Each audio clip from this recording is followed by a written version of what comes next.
In today's video, you will learn how to create a Slack account and set up a new workspace.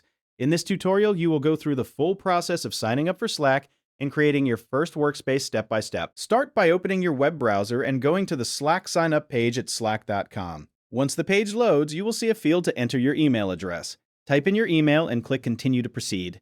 You also have the option to sign in using a Google account or an Apple account. For this tutorial, a Google account is used. Once your email is verified, you will move on to creating your workspace.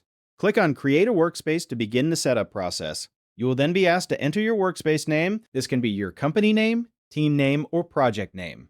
Type it in and continue. Next, you will be prompted to enter your full name and set a password for your account. Fill in these details carefully to complete your profile setup. Next, you will have the option to invite teammates by entering their email addresses. If you are not ready to invite anyone, you can skip this step and move forward. Once this is done, Slack will finalize your workspace setup. Click the final button to enter your new workspace. Your Slack account and workspace are now created and ready to use.